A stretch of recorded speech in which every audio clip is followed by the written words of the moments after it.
So today we are going to start a new lesson, that is Morphology of a Typical Flower, Unit 2, Lesson 5. In this we'll study about the flower, its different parts and their functions. So first we will start with the inflorescence. Inflorescence means the arrangement of the flower on the axis. So flowers may be arranged parallel wise. Suppose the flowers are arranged parallel wise, or they may be arranged in a right angle, or they may be arranged in the vertically. So arrangement of the flower on the axis is known as inflorescence. Next, inflorescence is of two types, that is racemose and cymose. Now we will see the difference between racemose and cymose.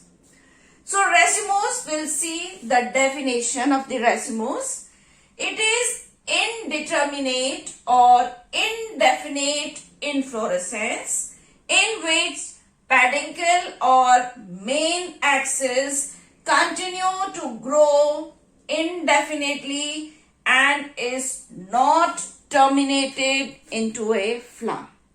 So the main axis grow, unlimited growth, and in this there is no flowers. Whereas in cymose, the primary axis, or we can call it as peduncle, it terminates into a flower, but the growth continues through lateral buds. They have a definite growth. Whereas they have cymose flowers, they have indefinite growth. Now we come to the main topic, that is difference between.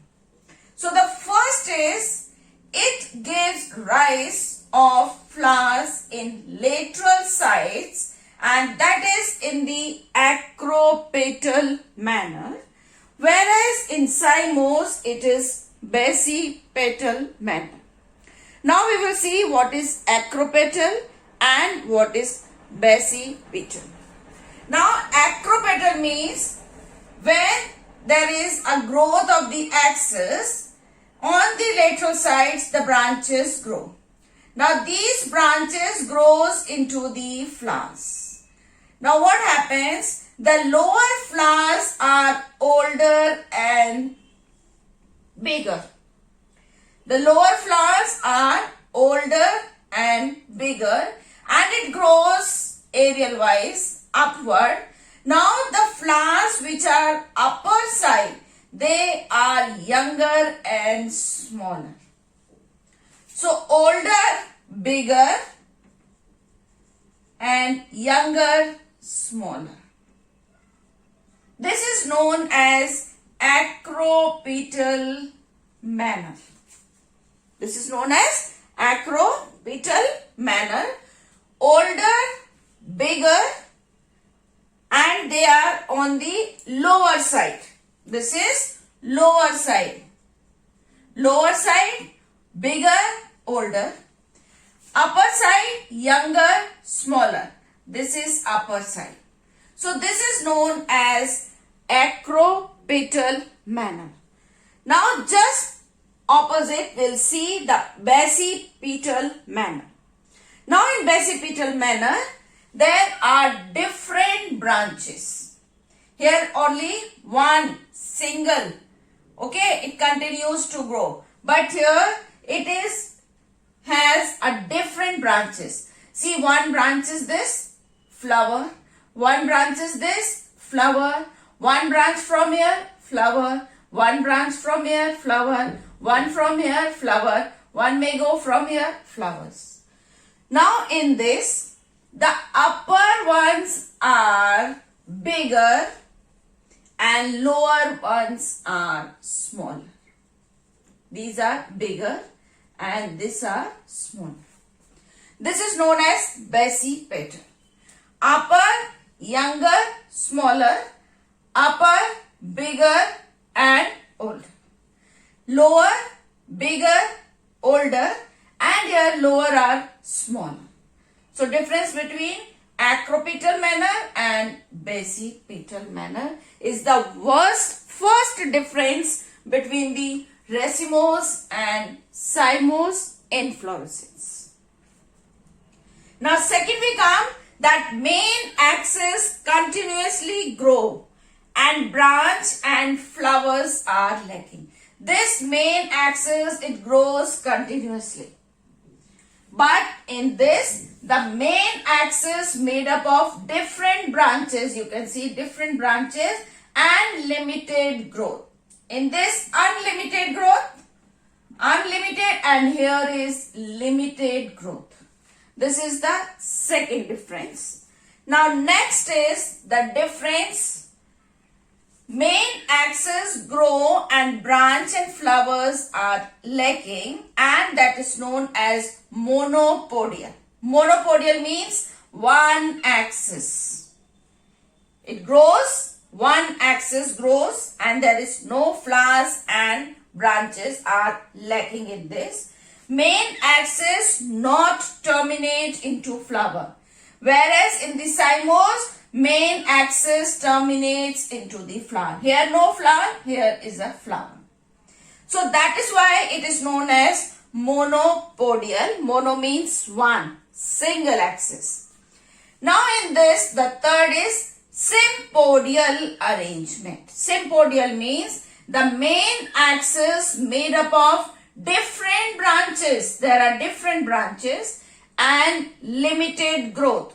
I told you unlimited growth, limited growth.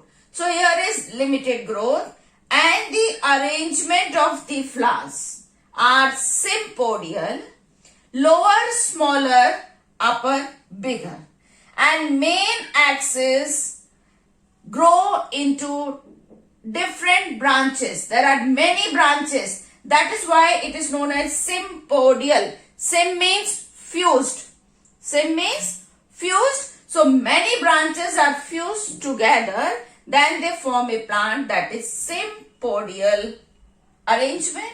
Whereas here is monopodial, a single axis grow continuously and it lacks flower and branches. So these are the main differences between the racemose and cymose inflorescence. Inflorescence, arrangement of the flower on the axis, and it is divided into two, racemose and cymose.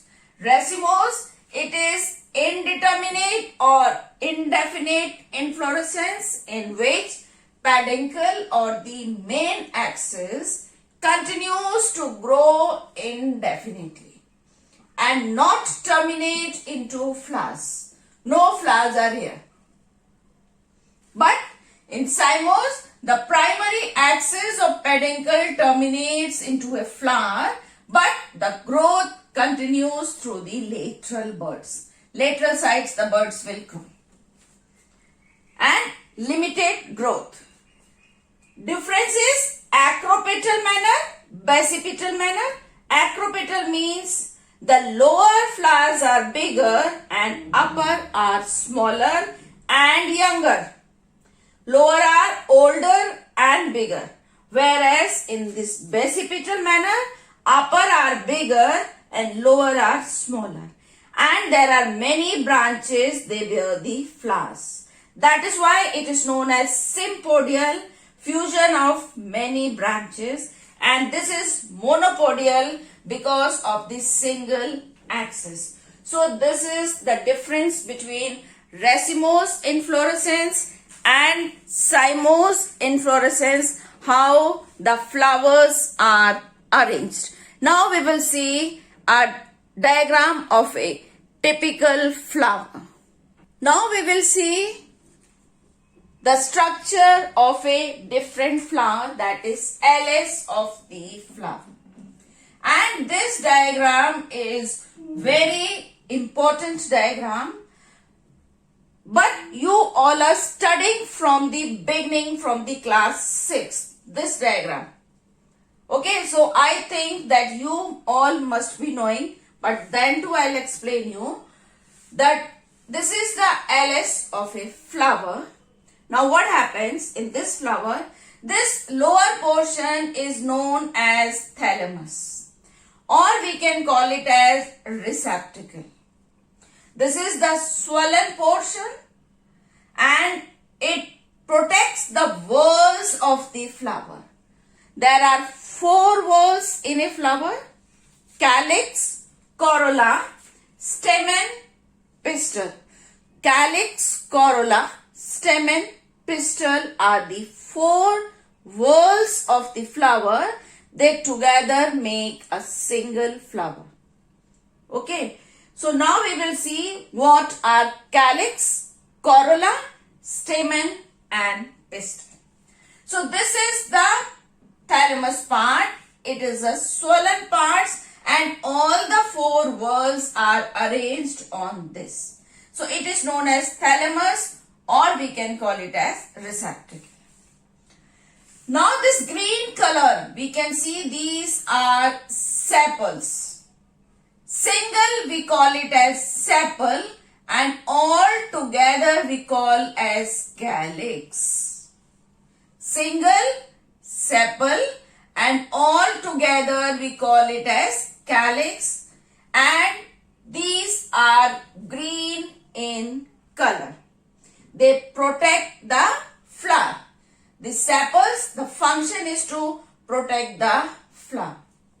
Now we come to the next, that is petals. Petals are always colorful. Petals are always colorful and they are, one single is known as petal and all together petals we call it as corolla. And the function of the petal is to attract the insect for pollination. So petals, they attract the insect for pollination, which help in reproduction, whereas the function of the sepals, that is calyx, to protect the flower. So these are the 2 outer whorls. Now we will come to the 2 inner whorls. Inner, first we will go to the male reproductive part. So the male is, this is a single filament attaches with the thalamus and it has a lobed structure. This is known as anther and this long slender tube is known as filament. So anther and filament together form the stamen. They together form the stamen and they are known as male reproductive parts. We call it as androecium. Male reproductive part, we call it as androecium, made up of anther and filament. Anther and filament together known as stamen. Next we come to the second, our reproductive part, that is female reproductive part. It is a swollen and this is ovary where the ovules are arranged and a long slender tube and a swollen bilobed structure, stigma. So ovary, style, stigma together call it as pistil, and this pistil is a female reproductive part. Together we call it as gynoecium. Gynoecium. And this is androecium, male reproductive part. Gynoecium, female reproductive part. Gynoecium made up of 3 parts: ovary, style, stigma. Whereas androecium made up of 2 parts: stamen, that is anther and filament. Now this stigma consists of the pollen grains. It is a platform where the pollen grains are landed. Insects bring the pollen grains and they land on this platform called the stigma, and here the pollen grains, they germinate and enter through this tube and reaches to the ova for the fusion, and then they form the zygote. So this is the platform for the pollen grains. Pollen grains, they lie here on the stigma and germinate and reaches till the ovary to fuse with the ova. So now the flower has 4 parts. One is calyx, corolla, colorful, center, male reproductive part, anther filament, female reproductive part, that is stigma, style and ovary. Now stigma, style and ovary, together known as gynoecium, they are the essential whorls. Essential means they are important for reproduction to produce the more flowers. So this is the essential whorl, and these petals and sepals, they are non-essential whorls. Now we have flower. It is a highly condensed modified stem. Flower is a highly condensed modified stem because on a single stem we have, you can see these are the sepals, petals, anther and gynoecium. This is a long elongated part, but when we compress it, when we compress this stem, we will get this type of structure. This swollen lower part, thalamus, then green color will form the sepal, this will form the petals, this will form the anther, and the upper portion will form the gynoecium center part. That is why they are known as highly condensed modified stem. Flower is a ovary. It's a ripened ovary. Flower is a reproductive part of the plant. So we have studied about the LS of the flower, in which we have learned the 4 whorls, that is outer. So we have studied the LS of the flower, and LS of the flower consists of the 4 whorls, 2 outer and 2 inner whorls. Outer are sepals and petals. Sepals are green in color, petals are colorful to attract the insect for pollination. And the inner 2 parts are gynoecium and androecium. They are the reproductive parts, male androecium, female gynoecium. So these 4 whorls together form a flower. So flower is a ripened ovary and it is a reproductive part of a plant. Flower is a reproductive part of a plant. So we have studied about the LS of the flower and the morphology of a typical flower. We have completed 2 topics, that is inflorescence, arrangement of the flower on the axis, racemose inflorescence, cymose inflorescence. Then racemose, we have studied how the flowers are arranged. They are monopodial, means they have a single axis, whereas the cymose are, we have studied, they are sympodial, means they are fused of many branches and they bear the flowers. And we have studied the structure of the LS of a flower, all the parts and their function. So flower is a ripened ovary and a reproductive part of a plant. It is highly condensed modified stem.